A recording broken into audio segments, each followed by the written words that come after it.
Todd said it plain, they buried the facts. I watched that room move like a trap. Smiles on ice, hands in their lap. Big talk, small truth, it all came back. I kept receipts, folded and stacked. Names in the folds, numbers on black. You saw that story, I bought none of that. Look in my face, I don't blink back. Well, they'd have convicted you anyway, even for what you admit to saying, probably. You know, I mean, it's just, you know, when you, I know, when you know. Hey, man.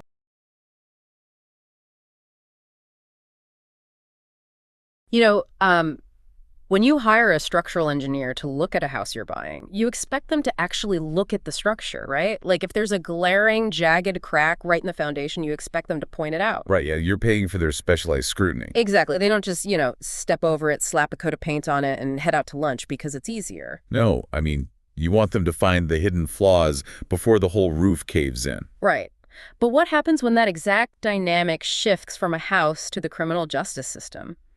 Today, we're diving into a highly specific, intensely detailed Avvo legal review. Yeah, and this was posted on April 27th, 2026 by a client named Stephen. Yes, regarding a criminal defense lawyer in Macon, Georgia, named William H. Noland. And we are using this single document to really explore this massive, often invisible gap between what the public expects from the justice system and the administrative reality of how courtroom law actually operates on the ground. Right, because the core of Stephen's frustration comes down to the exact piece of evidence that broke the trust between him and his legal counsel. The audio recording. Exactly. The state's entire accusation rested on a single audio recording. The prosecution claimed that on this recording, Stephen said, quote, "I'm going to slap her." And the system treated that as a direct, imminent criminal threat. But Stephen, backed by his own forensic audio analysis, insisted the phrase was actually, "I want to slap her."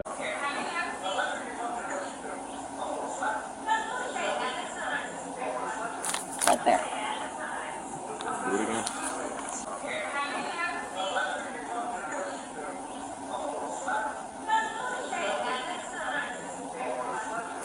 Right there. Do it again.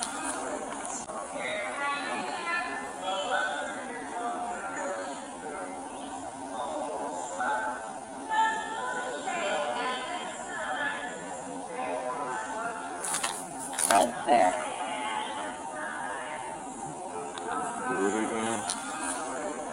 Which is a huge difference. Right. Going back to that structural engineer analogy, if a single word completely changes the legal character of a crime, how does a defense lawyer justify ignoring the forensic evidence? Well, Stephen articulates this brilliantly in his review. I mean, he asserts that a defense lawyer's fundamental duty is to independently test the facts. Yeah. When the prosecution's theory depends entirely on a contested interpretation of one phrase, the defense must demand an evidentiary hearing. Not just roll over. Right. But instead, Stephen claims he was subjected to what he calls plea management.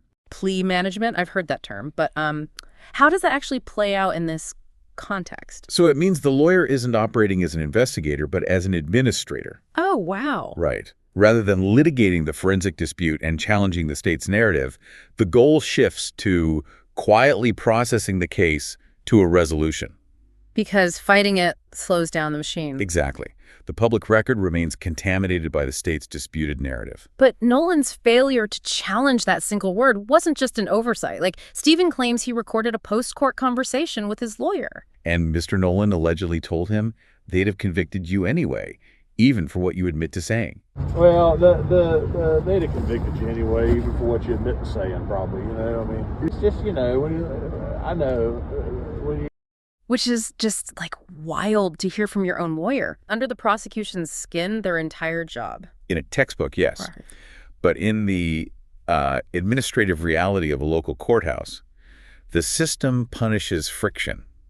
Meaning what, exactly? Well, if a defense attorney constantly demands evidentiary hearings and slows down the docket, judges get irritated. They might start moving that lawyer's cases to the bottom of the daily schedule. Making them wait around all day. Which costs the lawyer time and money. Oh, that makes sense. And even worse, prosecutors might stop offering standard favorable plea deals to that lawyer's other clients. Wow. The system runs on volume and speed.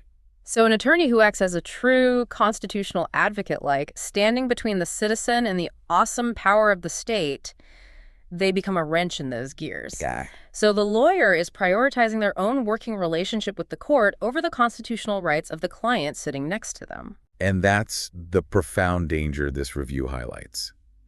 It's the quiet prioritization of administrative convenience over genuine advocacy. You know, if you ever find yourself sitting in a courtroom, you just assume the person next to you is fighting tooth and nail for your truth. You really do. But the ultimate takeaway here is that a justice system only functions when defense attorneys are actually willing to hold the state to its burden of proof. Right. Without that friction, it's not a court of law. It's an assembly line. Exactly. And if officers of the court feel they will be punished simply for questioning the official narrative, we really have to ask ourselves something. What's that? How many other legal outcomes are decided by sheer convenience rather than actual objective truth? If justice is just a quota to be met before the courthouse closes, the system isn't broken. It's doing exactly what it was designed to do.